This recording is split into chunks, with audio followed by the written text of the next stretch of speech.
Greetings. Today is Monday, March 2nd, 2026, and David came over today and we attacked, just started doing some of the foam forming. I'll show you what it looks like. So there's foam forming, and I'll go on the other side and show you in a minute. But what happens is when we're going to put braces on, which is what he calls them, whalers. They're just form braces on the back. We just mark where they are and then drill a couple holes so we can run our nylon ties through, which is what I'm doing, and then just have a spacer.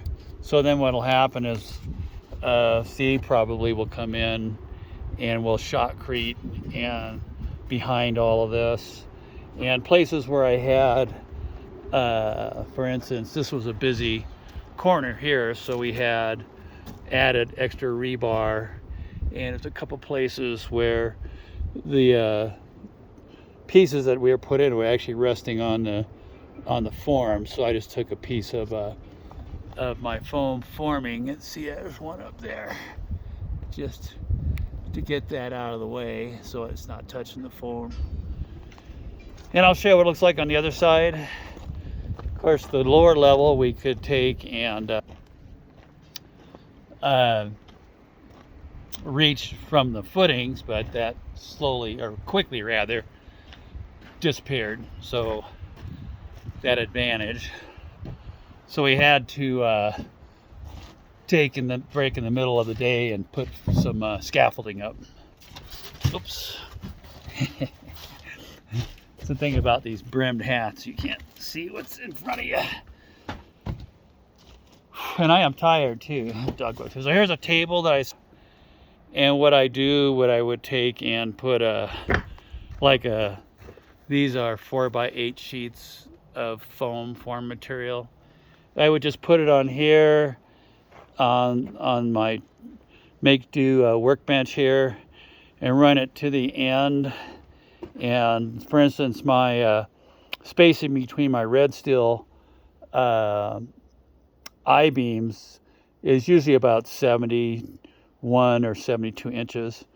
And we just mark it on there and then use my hot knife and just zip that off. I'll tell you, the hot knife that's great. It's great for cutting stuff. As long as there's a blade that has a knife edge on it.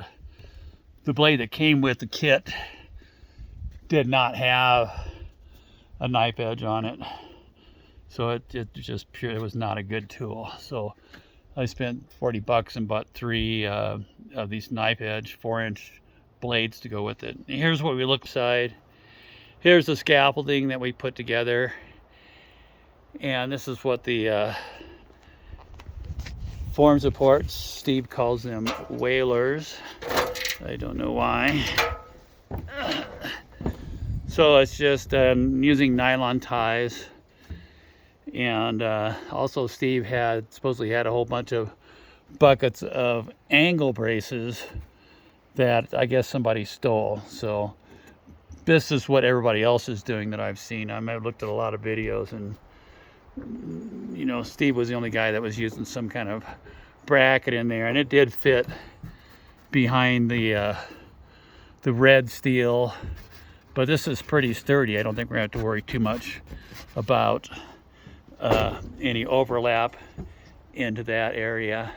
And then, like I had talked about, I'm going to run, when we shotcrete, the first lift rather, is going to be across with my floor supports. So we will probably do the top of the floor supports. And then I can do some stuff like finish roofing in that area over there. And we'll see what's going on with Steve. He's having vehicle problems, so I'm going to attack these easy to do annexes. So I'll do the 2 annexes, at least up to the first lift.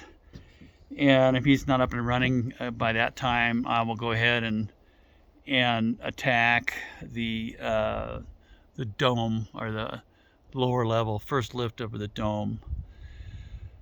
So, and that's what my plan is, to get one lift done, and then we'll see what happens with the weather. If we get a big snow dump, at least I'll have something done to show off my prowess at building earth